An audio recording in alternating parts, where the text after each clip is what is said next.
So now that we've gone through the some examples of logical effort, how the definition of logical effort and examples for single stage logical effort and how that translates to delay through single stages, let's go through a little bit more complex logic networks with multiple stages and multiple different types of stages and logic functions, and see how logical effort can be generalized to multi-stage networks. So first let's look at if we have a logic path through multiple stages, we can say that there's a path logical effort, and that would be denoted by a capital G instead of small g for a stage logical effort. And the definition for the path logical effort is the sum of each individual stage through a multi-stage network, all summed together. So capital G is the sum of each individual small g for each stage. So for example, in the circuit shown below, where we have 4 stages, and the stage G1 has G equal 1, G2 is 5/3, G3 is 4/3, and G4 is 1. If we sum those all up, we wind up coming up with 6, 10, 15 over 3. So that gives us a overall path logical effort of 5. For path electrical effort, that's defined as the C out of the path divided by the C in of the path. In this case, the C out, that kind of capacitance shown at the end there of 20 is I think denoting that it's assuming there's 20 minimum size inverters being driven at the end there, or a unit of 20 capacitance. The input is being shown as a unit of 10 for the inverter on the left hand side. So our path electrical effort, C out is 20, C in is 10. So we give capital H is a value of 2. And then our path effort is defined as capital F is the sum of each individual stage's F sub I, which again. So you might ask, can we write, is it correct to write that capital F can equal capital G times capital H? And the answer to that is no, and we'll go through that in the next photo.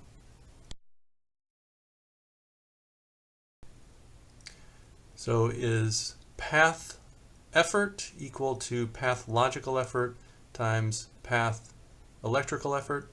And the answer is no. So for an example, consider we have a path that has multiple branches, as shown in the figure on the right here. So let's follow the path logical effort and electrical effort going through the path shown in the blue dashed line. So the value of G here is each individual stage, the multiplication of the path logical effort for each stage. Since they're each inverters, the logical effort for each stage is 1, so 1 times 1 is 1. So path logical effort is 1. The path electrical effort, H, is going to be each individual stage. So, electrical effort is the output capacitance divided by the input capacitance. So we have 90 as our output capacitance divided by 5 our input capacitance, and that equals 18. So capital G times capital H is going to be equal to 18. Now if we go stage by stage, the stage 1 electrical effort, we have 2 inverters of size 15 being driven by our first stage, which is a size 5. So we have basically 15 plus 15, or 30 divided by 5, is our electrical effort for stage 1. So that is a value of 6.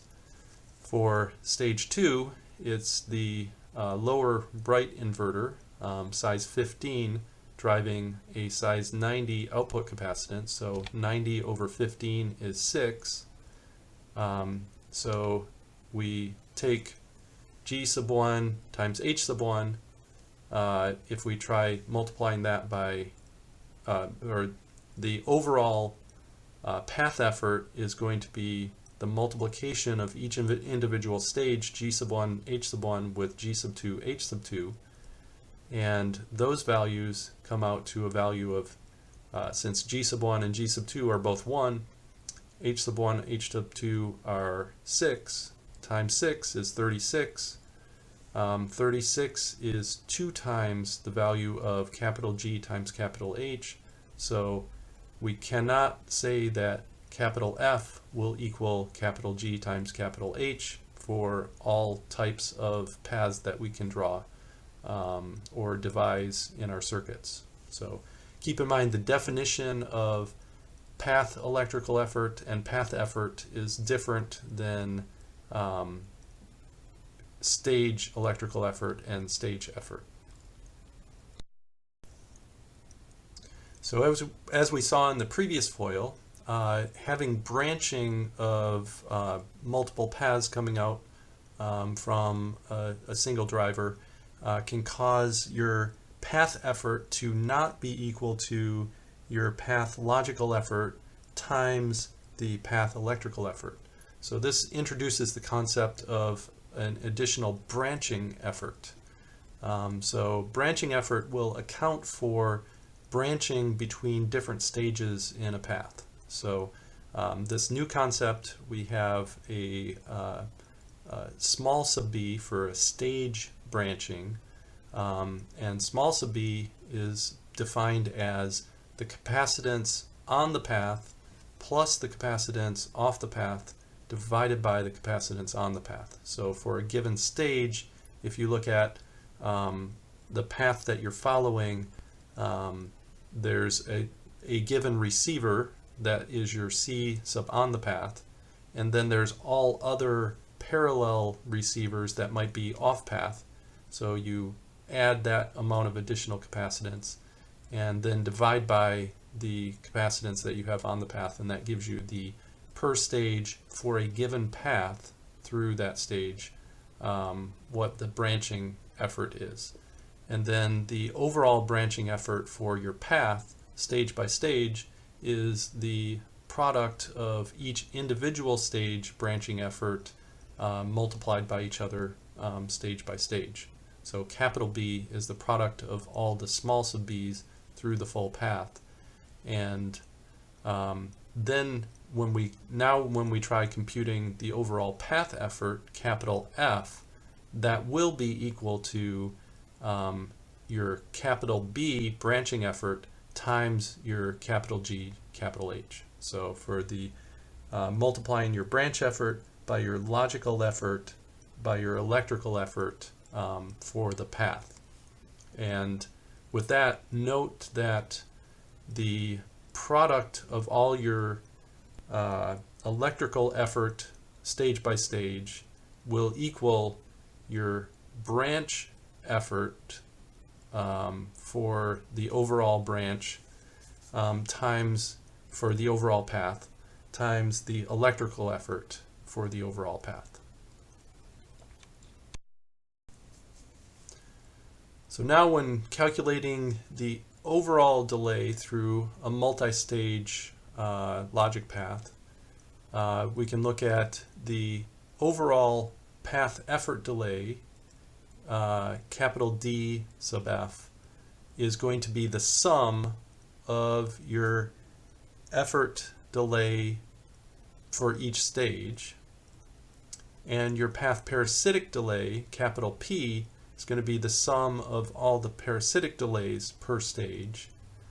And in this case, your overall path delay, capital D, is going to be the sum of all your individual delays per stage, which is the effort delay plus the parasitic delay on a stage-by-stage basis. And that actually will equal the path effort delay plus the path parasitic delay. So that's how you can calculate your overall path delay through a multi-stage network. So now that we have a definition for our overall path delay of capital D, can either be written or determined as the summation of each individual stage delay, or can also be written as our path effort delay plus our path parasitic delay summed together. Now we want to determine how fast can we make a given path. Well, it turns out that the overall delay of the path will be smallest when each stage bears the same amount of effort. So if the effort delay of each stage is equal to every other stage in that path, that's when your overall delay is going to be the smallest. This can be defined as small f, with a hat over it, is going to equal each individual stage delay is going to be the same, g sub I times h sub I, and that needs to be, if you take your overall path effort, capital F, and put it to the power of 1 over n, then each of n stages has that delay to it, and that's going to wind up giving our total effort. Since the total effort is the multiplication of each individual stage effort, the total effort will come out to capital F, and the minimum delay of that number of stages then is going to be capital N times that effort, capital F to the 1 over n power. And so the delay of each stage is going to be that effort to the 1 over n. The total delay, capital D sub F, is going to be n times that number of stages. So n times capital F is your path effort to the 1 over n plus your parasitic path delay. And so that's the minimum delay through that n stage path. So this is one key result of using logical effort, is we can find the fastest possible delay through an n number of stages, but we don't have to require calculating the size of the gates through that number of stages up front. We can figure out what the minimum delay is without needing to know the gate sizes at this point. So that's, again, a key result of using logical effort.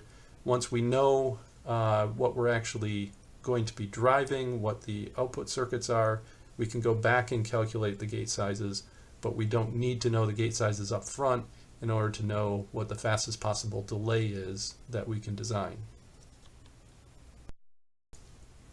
As I mentioned on the previous slide, we don't need to know the gate sizes in order to determine the minimum delay through a given number of stages, but once we know what the minimum delay can be, we'll need to go figure out what the gate sizes are to get that delay.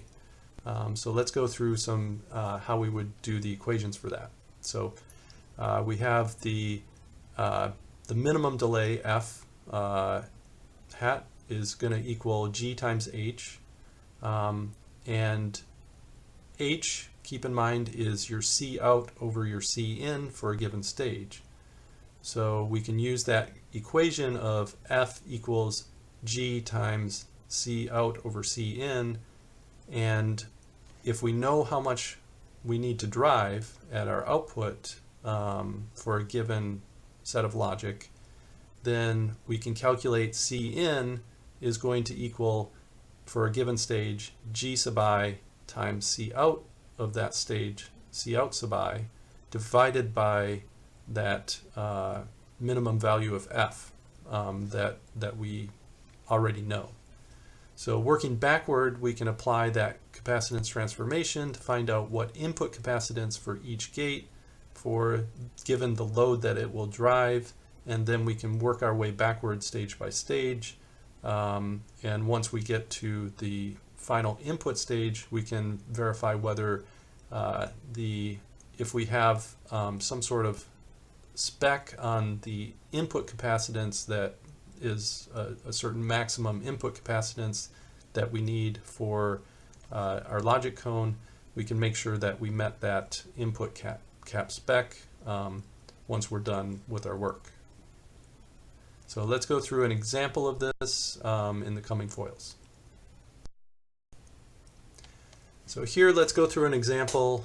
We have a circuit shown below that has a 3-stage path. We're going through a NAND gate that has fan out to 3 receiving NAND gates. One of those NAND gates goes to a fan out of 2 NOR gates, and then that NOR gate will drive a final output capacitance of 45. And so we want to select what gate sizes we need for X and Y in the stages in order to get the least amount of delay starting at A and going through the path to get to B. So let's go through the equations for how we would determine the sizes for X and Y. Going through this example, let's go through and actually calculate each of the parameters for this 3-stage path. So for logical effort, capital G, we have 3 stages, 2-input NAND, 3-input NAND, 2-input NOR. We multiply the logical effort for each stage together. 4/3 times 5/3 times 5/3, we get 100 over 27 for the overall path logical effort. Path electrical effort is our output capacitance at the end of 45 divided by our input CN capacitance of 8. So we get 45 over 8. Our branching effort, keep in mind there's 2 stages in here that have branches going off, extra paths off to the side. So the first stage is driving 3 input NAND gates, so that's a branching effort of 3. Each NAND gate is the NAND gate that's shown at least is showing 2 NOR gates, so branching effort of 2. So our overall branching effort is 6. And so our path effort is G logical effort times electrical effort times branching effort. So that comes out to G times B times H is 125. Our best stage effort, as we defined previously, is going to be the number of stages, or is going to be the capital F to the power 1 over the number of stages, so to the 1/3 power, or the cube root of capital F. So cube root of 125 is 5. Our parasitic delay is going to be the sum of each of the parasitic delays of each of the 3 stages. So for a 2-input NAND gate of 2, 3-input NAND gate of 3, and 2-input NOR gate of 2. So our parasitic delay for the overall state or overall path is 7. And then our total delay through all of the stages is going to be our best stage effort of 5 times 3 stages plus our overall path parasitic delay, and so we get 22 is our best case delay through this 3-stage path, and that winds up being, if it's kind of giving there, normalizing this to if you had fan out 4 inverter for each stage. A fan out 4 inverter has a delay of 4 effort delay plus 1 parasitic delay, so delay of 5 for a fan out 4 inverter, and this would be the equivalent of having 4.4 stages worth of fan out 4 inverter. So just trying to normalize your delay to if you had a path of just fan out 4 inverters, what would that be normalized to? So, but our overall delay, path delay, best path delay through this logic stage would be 22. So now let's try to figure out what size we need for the 3 input NAND gates and 2 input NOR gates for stages 2 and 3.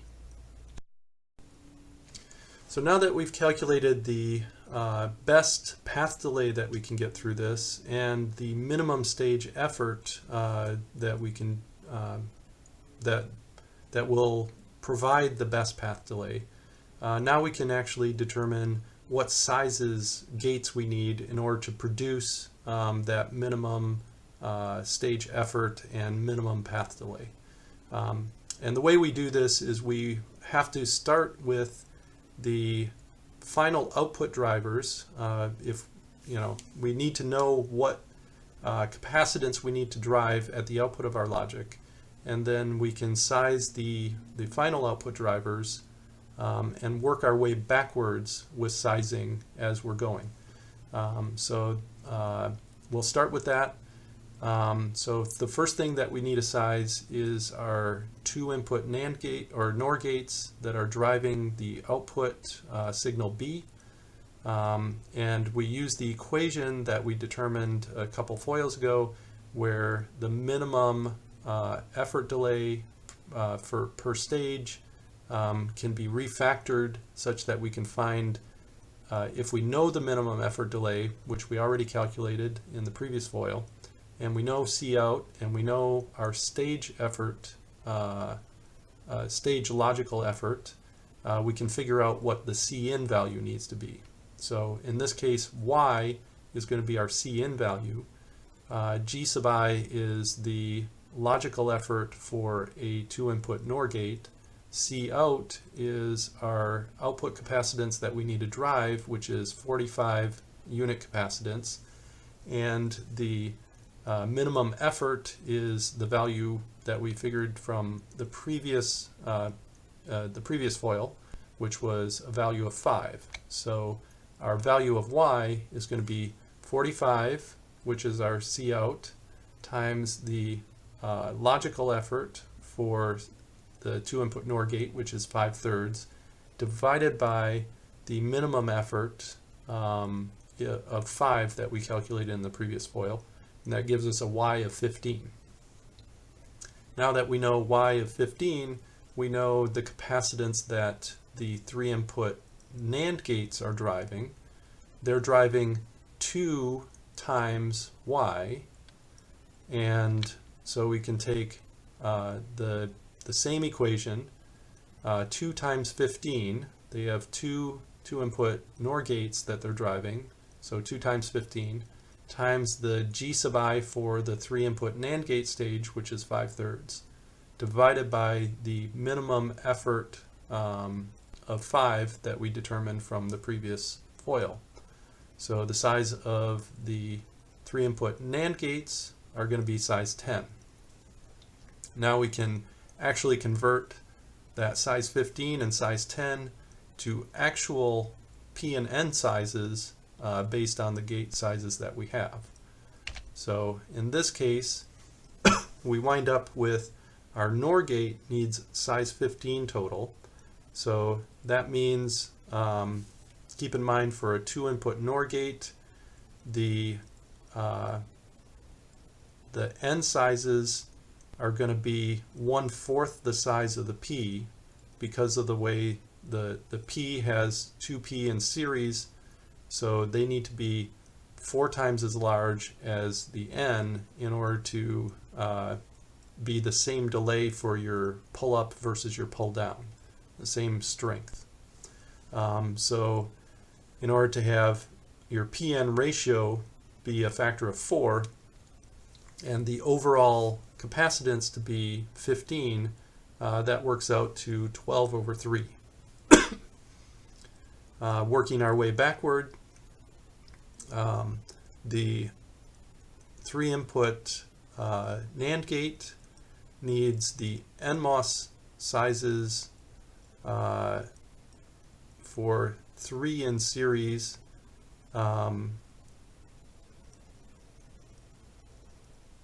will have, so normally your a 3-input NAND gate that's unit size will be 3 times as large, so your N would be 3 and your P would be 2 for the minimum size 3-input NAND gate. So you have a 3:2 ratio between N and P. In order to get the overall capacitance to be size 10, that means you actually want to be 2 times minimum, so your N is now 6 and your P is 4.